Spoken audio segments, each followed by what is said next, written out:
Hello, I'm Barbara McRae, and I'm the host of Littleton Common.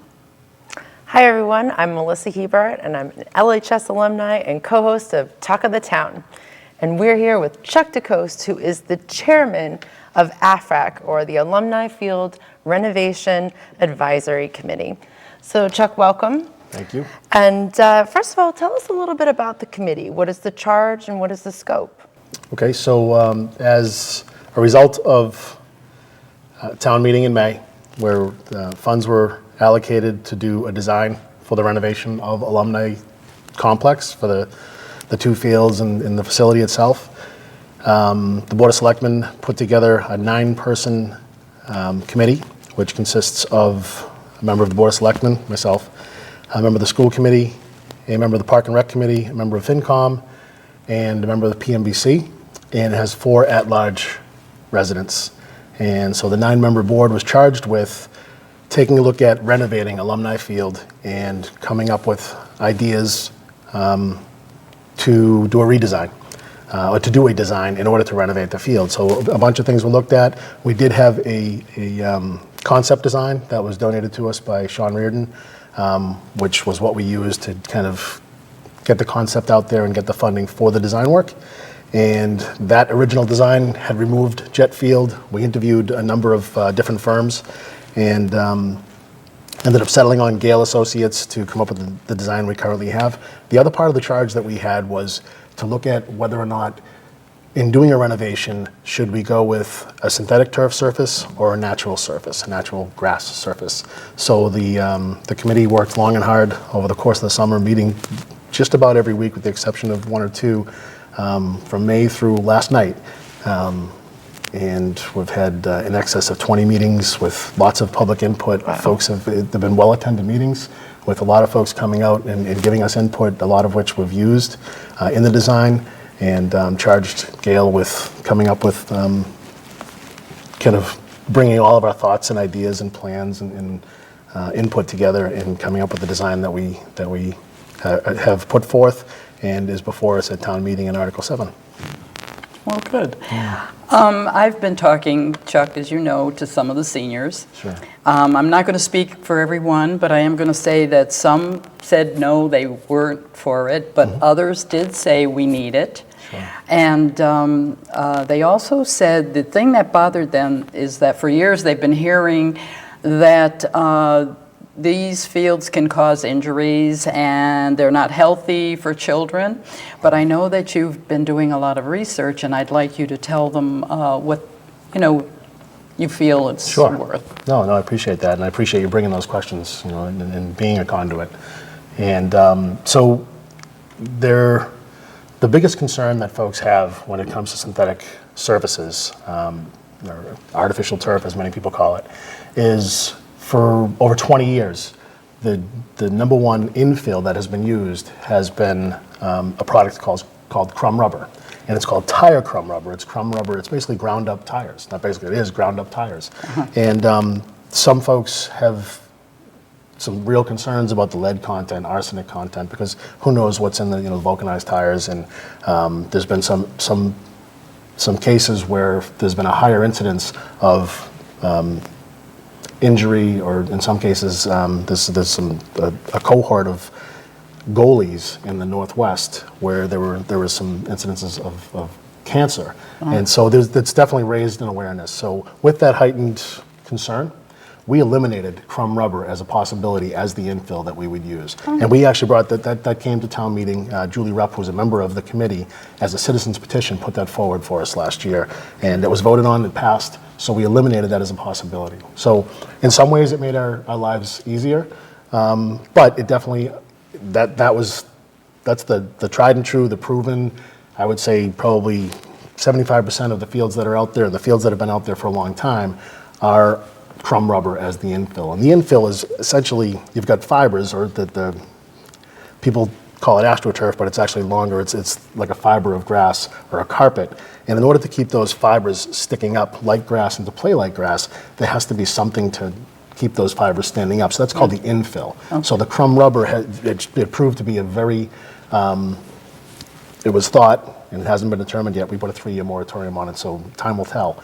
But it was thought that it was a safe surface because it's rubber. So when players would fall, there'd be fewer concussions and fewer bodily injuries. So that remains to be seen as far as those types of injuries,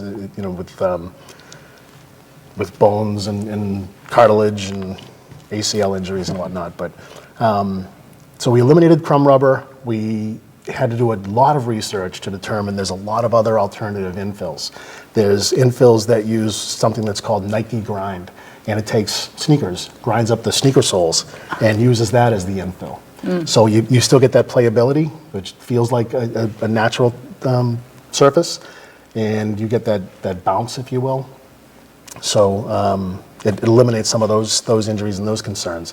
There's organic materials which use coconut husks, and there's a number of different organic materials that are used, corn husks, and there's walnut husks. So there are people that have concerns about nut allergies if you use those. So, and there's also some those aren't necessarily tried and true. We've done a lot of research. We spoke to a lot of communities that have used different infills. We brought in professionals from manufacturers of some of the materials. We interviewed them. Again, we had public meetings. We had folks from Park and Rec. We had Jimmy Clyde. We had folks from the schools. So a lot of people came and tried to get educated, as well as us getting educated, not just at the meetings, but in our own time, calling up different communities. And Right. yeah, so we came down to, we narrowed it down to 3 different materials. One of the materials that was one of the finalists is a coated sand, and it's called EcoFill, and it's a rubberized coating on sand, and it seems to play very well, but it hasn't been around as long. There's another fill that the town of Wellesley has used called, I mix them up all the time because there's so many acronyms, TPE, and it's a thermoplastic elastomer, and it is the most expensive infill. And so we kind of went in the middle of the road. The sand is the least expensive. We went to the middle of the road. It's called an EPDM, and I'm not going to try to pronounce the chemical components that are in there. Keith did a good job in his summary with Tim Goddard, but EPDM is a virgin crumb rubber. So it is still a crumb rubber, but it's not crushed tires. It's not ground or shredded tires. So the EPDM is a surface that we've chosen as the Afrac committee, and that's what's going to be included in the surface. To assuage any of those concerns relative to cancer or inhaling dust and things like that. So, Excellent. Yeah, so it's...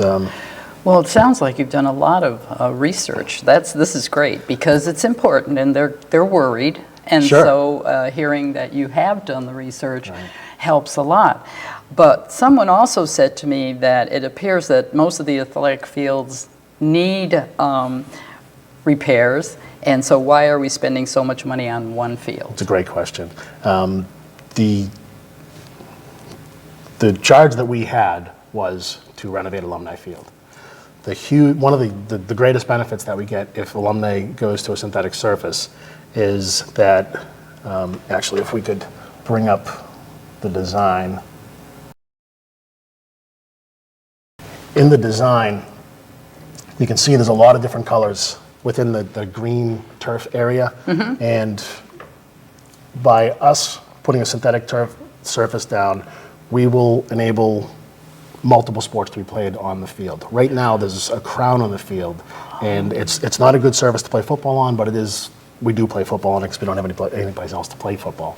But this will allow for soccer to play on it, field hockey to play on it, and boys and girls lacrosse to play on it. And when I say soccer, I mean boys and girls as well. So if you see all the stripes, the yellows, the blues, and the reds, and the white, it's striped for all of those sports, and it can be used back to back to back. It doesn't need to recover like a grass field does. Okay. It's the capacity that we can put on this field will take a great deal of the capacity off of the overtaxed, overused fields that we have right now. Right now up at the high school, I mean, I know lots of people have seen pictures on Facebook, and if anybody goes up and sees any contests up at the high school, whether it's flag football for little ones, which I do on Saturdays, or going up to see one of the interscholastic teams playing, whether it's field hockey or soccer, for the fall season, it's it's abysmal, frankly. And up until we introduced lacrosse to the town, our maintenance plan and our program was pretty good. It wasn't ideal. We were using the fields that we had behind the high school, and we were able to accommodate the flat surface sports, the field hockey, soccer, and that was it. So in the fall you had soccer and field hockey, and in the spring we didn't have anything, so that the fields would rest.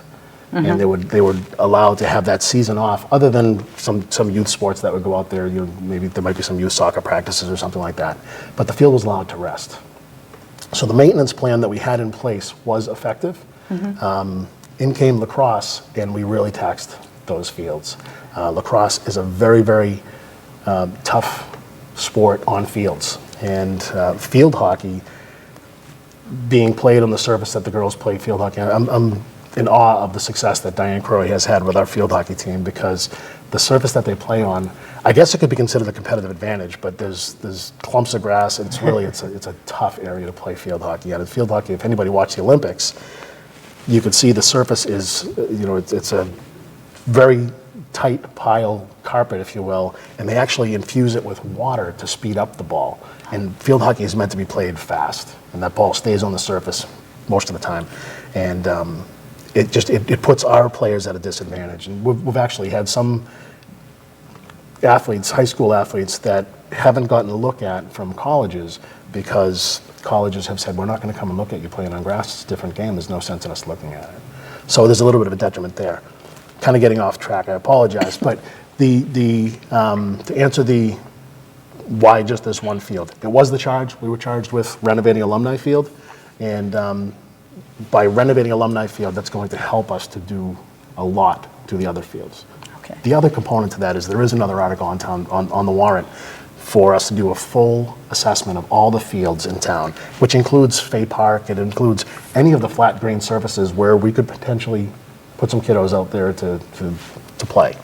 So that will be in Article 4, Article 5. Again, So many it's alphabet soup in my brain.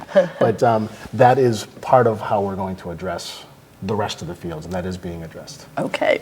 And for this particular project, the field itself is key, but there's other things that will Absolutely. be addressed as well. So what are the different components that the project will include? No, I appreciate that question. So if I could bring this back up again, let's see if I bring the field back up again here, let's see, it's not coming up there. There we go.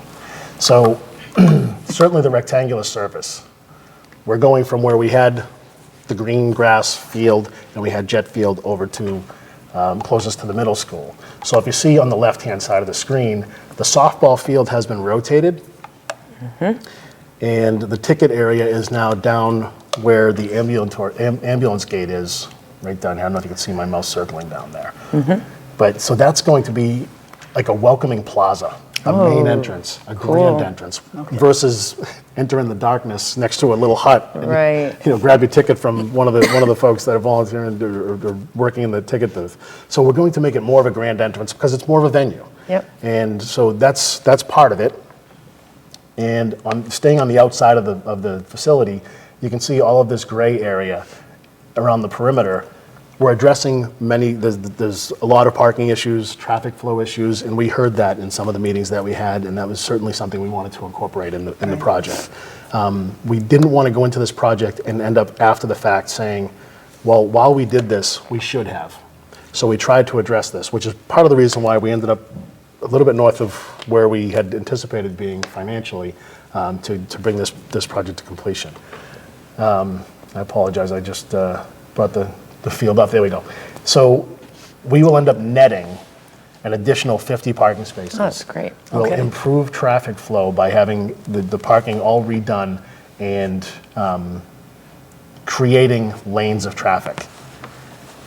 There's also going to be on the perimeter of the grass surface, there's going to be all new sidewalks with curbing. And if you go down there, the sidewalk along the visitor sideline is Worse for wear. Yeah, it's really bad. If we have any rain, the rain actually comes up over it. The granite curbing is sunken. It's really dangerous. And the facility in its current state is not handicap accessible. And that became evident to me at graduation in the past. I've had, my two oldest sons have graduated in the last 2 years. So being at the graduations, you see that people, and I can speak to it because my own stepdad is unable to walk far distances. He's got a walker. So he was challenged to walk through this gate and come across the grass field over to an area where he sat in front of the bleachers because he couldn't get up into the bleachers. Mm-hmm. So the entire facility will be ADA compliant.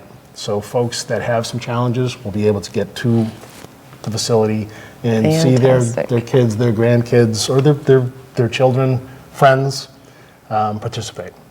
Good. So on the left-hand side, it's going to be a brand new softball field with benches, a warm-up area, and a fence around it with seating in the outfield. Currently, with home plate down in this corner, we have several baseballs that get fouled off out into this parking lot. Mm-hmm. So people don't park here. They end up parking further away, and it's kind of funny. So in order for a ball to hit the parking lot now, whoever's playing softball has to hit the ball about 200 feet or more. So it's pretty, and I hope to see some of those. Right, we can congratulate them. Absolutely. But it's going to take down the likelihood of that happening. Yep. We're going to have about an 18-foot opening between the end of the rectangular field and the softball field. And there's going to be a safety screen between the two so we can have simultaneous events. Right now, we can't play softball in an event on Alumni Field. Okay. So we'll be able to have simultaneous events down there. That's great. Yeah, really, it's going to allow us to really utilize Maximize what you can get out of that. Yeah, absolutely. So when you come down the end of this entrance path, if you will, or this roadway, this is the amenities building. And so if I can bring up, we'll jump right into the amenities building here if we could. Okay, great. So the amenities building is all in one. We've got our restrooms, which we don't have now. We've got porta potties. Yeah. The porta potties are about 400, 500 feet away from the current bleachers. So it's not, especially for those that don't want to travel long distances or have trouble traveling long distances, this is going to be located next to the bleachers. You're going to have a brand new concession area with running water. Wow. We're going to have 7 women's stalls. We're going to have 2 stalls in the men's room, 2 urinals. We're also going to have a family restroom, which will have a changing area. Oh, nice. Absolutely. So this could also, if there are folks that don't want to specify a gender, this could be a bathroom that we could identify as that as well. There's storage for the field, the flags and the cones and things that they use regularly at the field. There's storage in here. This area over here is kind of cool. We have a separate shack right now to sell all of the boosters' apparel. This area right here is specifically with a window facing out to the field, specifically for the boosters to sell their apparel. Cool. There's a utility area with all the plumbing and all the accesses and that kind of thing. Very nice. It's really a neat design, and here are some of the renderings. And I really want to get to this rendering if I can. Yeah, so that's cool. Yeah, so it's really a lot has gone into it. This would be a close-up of the concession area, but you can see there's going to be a porch-like overhang to protect. Oh, I got to go a little further. To protect the folks, so if it's a rainy night and someone's out watching a soccer game, a lacrosse game, a field hockey game, football game, whatever, they can stay protected, get a hot chocolate, and enjoy their. It looks like you all have been thinking about every little detail. Right? I hope so. I think we have. We've done a lot of research. We've looked at a number of other facilities. Not the least of which is, if you look right up here, the new grandstands. We seat about. We debate as to what we actually do seat there, but we estimated, the designers estimated that we seat maximum about 600 at the current facility, and with these new bleachers, we'll be able to seat 750 to 800. Wow. So there's some debate over how big the bleachers will actually be, but I think we're going to opt for the 750, and with the opportunity to put additional bleachers on the visiting sideline to accommodate for larger events. Okay. The other thing we're going to do, so these bleachers will be completely ADA compliant. There'll be what's called a switchback ramp to get people on a ramp at the proper grade up to the front row of the bleachers, and it'll be wide enough, and there'll be spaces for people to park their wheelchair and actually see the event from an elevated fantastic. view. So it's really, it's going to be a pretty neat design. And then on top of the bleachers is going to be a press box, a brand new press box, the one that's there right now. I don't know how Zach Hurdle and Mike Fontanella and whoever has to go into that press box, I don't know how they do it, but you never hear them complain. But with that press box, there'll be whatever amenities we need in order to, the PA system and Yeah. all the scoreboard controllers and all that kind of stuff will be in there. So it's, speaking of the scoreboard, that would be down here it's going to move from the other end where it is currently to right behind our ticket area, so that you'd have to look right instead of looking left to see how many the Tigers are up by. Oh, So Awesome. Yeah, we can take that down, and so that's I don't know if it was too quick or not quick, not enough detail, but we really have, Barbara. We've tried to address everything. We started out the process by asking people, the public that were in the first couple meetings, we had a really good attendance, and we said, okay, what do we need? We need to have new bleachers. We need, so we identified what we needed. And then what do we want? So we put those things on the list. We started out saying we wanted to have locker rooms, and there was a lot of things that we added to that list. And then what would be nice to have? Things like it would be nice to have solar panels to make this a completely green facility. And so we've charged the designers with being green as much as they can when that's doing this great. as well. So we're trying to be as inclusive and do a comprehensive plan as possible. So. Doing a great job. yeah, Thanks. it looks beautiful from here. It does. Thank you. So now let's talk about the field's in place, and we've got to maintain it, and we've got to understand, what is the life cycle of the various parts of the project, Sure. and the field obviously being the big one. Could you take us through any of, after the fact conversation? Yeah, absolutely. So the biggest concern I would imagine is for folks the life cycle of the carpet, if you will, so the Yep. synthetic surface. So, and there's numbers that the warranty is for 10 years. Okay. So that is, I should back that up. The warranty is anywhere from 8 to 10 years. We've already told Gail that we want 10 years, and that's what we're going to fight good. for, and we're going to get. So we can be guaranteed that we won't be replacing this carpet within the next 10 years on our dime. As long as we don't abuse it and do Sure. motocross or something Sure. out on the field. Follow the rules. Right, exactly. But a number of the fields around, again, we've spoken to all kinds of athletic directors, we've spoken to coaches, we've spoken to people, parents and families who are users of these fields in these other communities. And Lincoln Sudbury is a good example. I spend part of every Sunday night during the summer down there because my son does a football program down there. And I spoke with the athletic director. They're in their 14th year with their synthetic turf field. wow. Now it's not pristine. It's not like it was in the first 3 years. Sure. But he's in his 14th year, and he's not playing. He hasn't gone for funding. Now Lincoln Sudbury literally has shaded carports over their parking lot at their high school with solar panels on top. Wow. So if they need to replace it, my guess is they'd probably be pretty well able to do it. Yeah.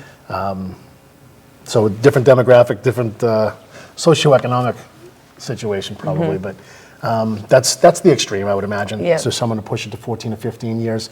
But our goal is to try to get this to 12 years. Okay. And that would require us doing some general maintenance. There's nothing, the maintenance on the synthetic portion of the renovation will be at least 50% less, if not 2/3 less than what is currently necessary. One of the biggest things that we're going to save time on, a couple of the biggest things, are mowing, watering, because Yep. we use a water cannon from a pond that's out behind the Whitcomb field along the path that goes up to Shattuck Street. So they have to move that cannon around. So watering, mowing, and then striping.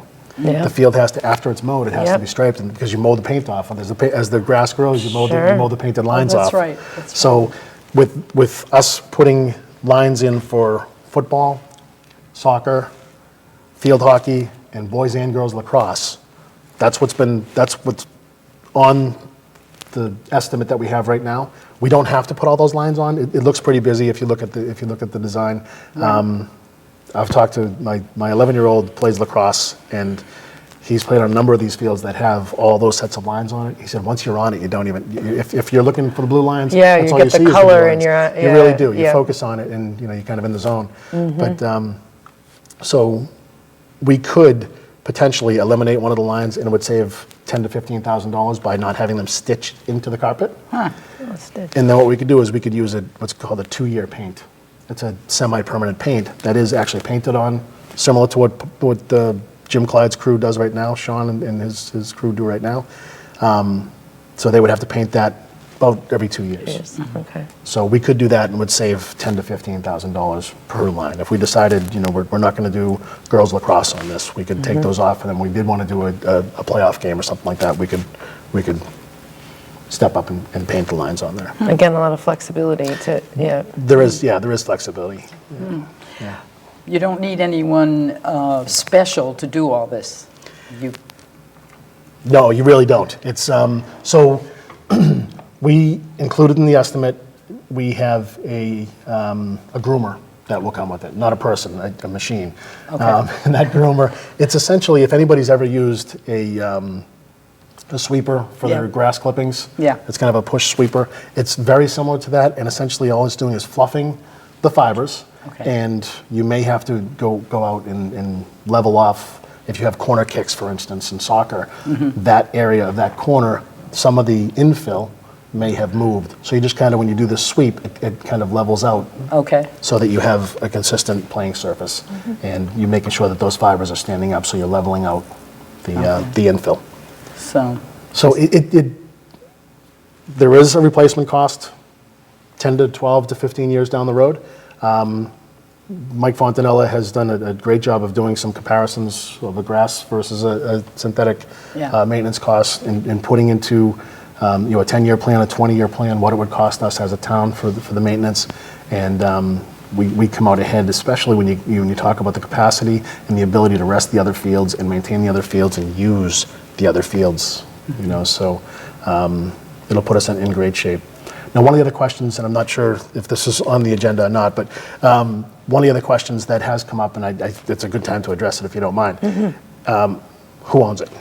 absolutely. Right now, we have this MOU, and a memorandum of understanding, and it's between Park and Rec, the Highway Department, Park and Rec to manage who's on the fields and determine and kind of spend the money on the maintenance, but it's Jimmy Clyde's job in the Highway Department to maintain the fields. okay. 2 guys and some summer help to do 60 plus acres of land. It's not adequate. And then the schools are involved because almost every field, with the exception of Kerper and, like I mentioned, Fay Park, almost all of our fields are on school property. So, and then the Board of Selectmen kind of is over all of that.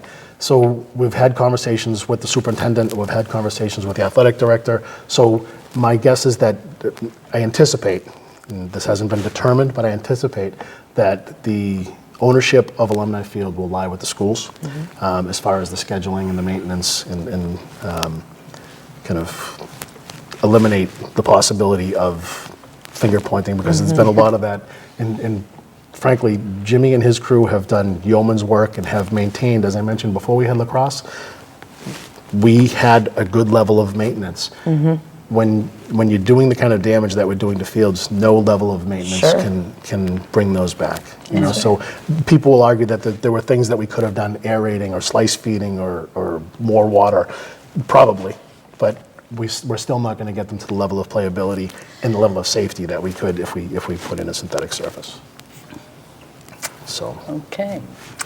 Well, no, one other thing. Did you have something else right now? I or- don't. Please go for it. Okay, because it's one of the other things was that seniors, and some of them just wonder about the town borrowing money to pay for the field, but not asking for additional taxes, and what will have to be shortchanged in the budget to make those debt payments. Okay, that's absolutely a valid question. So the determination was made a few years ago when we determined that we had debt coming off. We had debt service that was being reduced with the high school and the Shaker Lane renovation project coming off of our debt service. When the commitment was made that we needed to build a fire station, we thought that would place that debt under the levy when this debt service came off for the high school and for Shaker Lane. The thought all along was that alumni would be funded inside the levy as well, but it was thought that we'd pay for it with capital, I just went blank, stabilization, sorry, with capital stabilization. And there's about $2.9 million available for alumni to basically write a check to pay for the lion's share of the renovation for this project. And sitting down with Bonnie and Steve, the town treasurer and the assistant town administrator for finance and budget, they came up with a great plan which allows us to take that $2.9 million, pay down the $8.9 million for the fire station. So instead of bonding 8.9 over 20 years, we're able to bond $6 million over 20 years.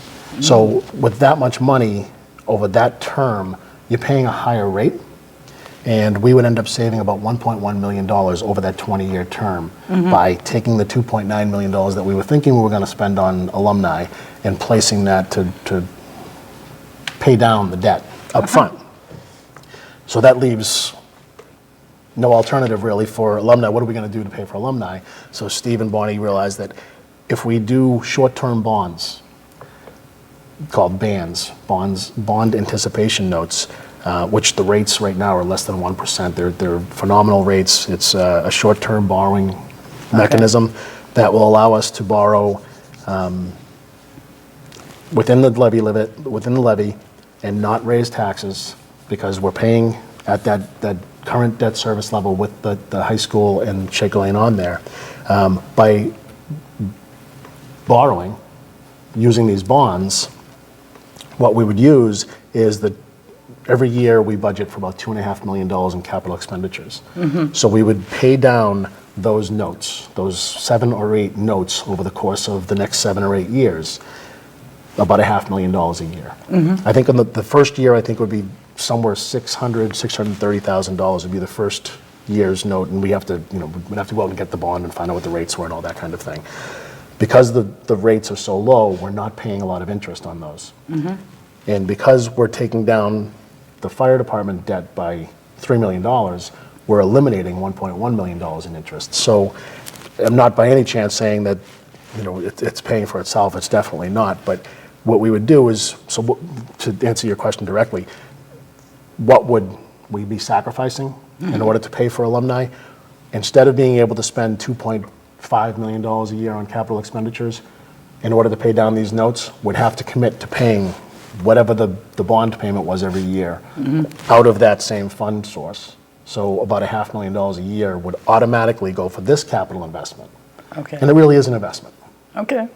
So this is what we'd get for it, the alumni renovation. Something we can be really proud of, and that's safe and ADA compliant and maximizes the amount we can get out of our fields. You and your committee have done a really great job. It's been a great dynamic. These folks have, like I said, we've met every week, and people have been there every week. Sometimes, work travel or things like that, folks have had to miss, but for the most part, we've had dedicated just about bunch. every person has been there. Like I said, we've gotten input from FinCom, we've gotten input from the PMBC, from Park and Rec, and school committee, board of selectmen, and then the 4 at-large members were fantastic. It was great to have folks who are plugged into different parts of the community. Right. And next time we'll have to have somebody from the seniors to be part of these committees to make sure that we get some of these questions answered right up front. Right. Good. But yeah, I'm really proud of all the folks that have been involved with this, and I'm really proud of the project that we've got before us. And I hope that next Wednesday we can get the 2/3 vote necessary to pass this. Fantastic. Well, hopefully all this helped a bit. I hope so. I appreciate you guys, asking the questions and allowing me the opportunity to answer the questions, and hopefully, take some of the questions out of people's minds and help them to be able to make a better, more educated decision. And if anybody has any questions, certainly reach out to me. Yeah. It's Good. pretty easy to find my contact information, or call the selectman's office, and I'm sure Keith will put you in touch with me. Good. Absolutely. Thanks so much, Chuck. No, thank you Yeah, both. thanks Thank for you. being here. Thank you. Okay. Thanks.